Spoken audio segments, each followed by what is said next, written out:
मैं जान ले लूंगी। आपको नहीं मालूम दोस्तों कवियों के साथ क्या होता है। मैं उस्मानाबाद जिले में रहता हूँ। मेरा गांव प्रॉपर कड़म है। कड़म में मांजरा नदी है। अब तो मेरे पास कार है, पहले मैं मोटरसाइकिल पे जाता था। एक बार मोटरसाइकिल पे जा रहा था, मैंने देखा एक आदमी नदी में डूब रहा है। मैंने गाड़ी खड़ी की, जंप मारा, उसको बाहर निकाल दिया। बाहर निकालते के साथ वो आदमी बड़ा खुश हुआ। उसने कहा साहब धन्यवाद, आपने मेरी जान बचाई। मैंने कहा बहुत अच्छी बात है, शुक्रिया। मैंने भी उसको शुक्रिया कहा। उसने कहा साहब आप क्या करते हो? मैंने कहा मैं प्रोफेसर हूँ। उसने कहा सर थैंक यू, आपने मेरी जान बचाई, मैं आपकी क्या सेवा करूँ? मैं बोला यार मैं कवि हूँ, मेरी 4 कविता सुन। उसने बोला सर दोबारा पानी में फेंक दो। मैं बोला क्यों? बोले घुट घुट के मरने से अच्छा एक बार मर जाओ।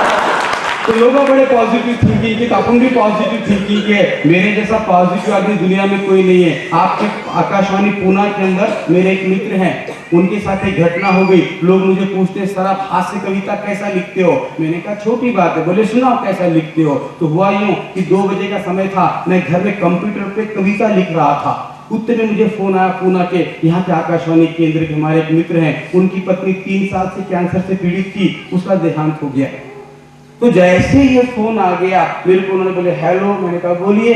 तो बोले सर मेरी पत्नी का देहांत हुआ। तो मैंने कहा उनसे खुदा की तरफ की बात है, आज वो गई है, कल अपने को जाना है, तुम अपना ख्याल रखो और बच्चों का ख्याल रखो। इतना मैंने बोला और फोन नीचे रखा।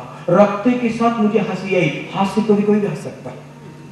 मैं सीधा कंप्यूटर पे से उठा और किचन में मेरी पत्नी मेरे वास्ते रोटी पका रही थी। मैंने बड़े प्यार से उससे कहा, मैंने कहा बेगम मेरा दोस्त कितना तकदीर वाला है। मैंने बड़े प्यार से उससे कहा बेगम मेरा दोस्त कितना तकदीर वाला है। बोले क्यों? मैं बोला उसकी बीवी मरी। तो बोले मैं मरूं क्या? बोला अपनी उतनी तकदीर कहाँ है?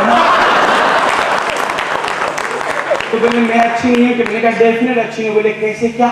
मैंने कहा बोलूं आपको, अल्लाह में अच्छे लोगों को बुलाता, तुमको बुलाया क्या?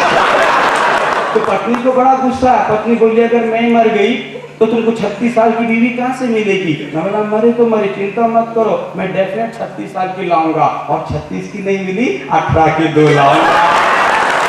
तो अपन बड़े पॉजिटिव थिंकिंग के आदमी है। अपन तो कविता किस पे भी लिखते, कविता लिखना बड़ी बात नहीं है। खाली आजकल में राजकारण पे कविता नहीं लिखता, राजनीति पे क्या कविता लिखी बाबा? लोग मुझे पूछते सर आप राजकारण की कविता क्यों नहीं लिखते? मैं बोला 2 कौड़ी के लोगों पे 2 करोड़ कविता क्यों लिखूं?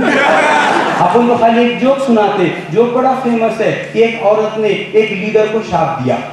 एक औरत ने एक लीडर को शाप दिया, बोले तेरे मुंह में कीड़े पड़ जाए। एक औरत ने एक लीडर को शाप दिया, बोले तेरे मुंह में कीड़े पड़ जाए। इतना बोलते के साथ नाली के सारे कीड़े बाहर आकर बोले हट हम नहीं पढ़ने वाले।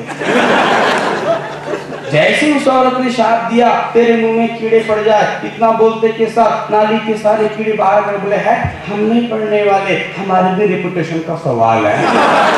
तो राजकारणी पर क्या करें?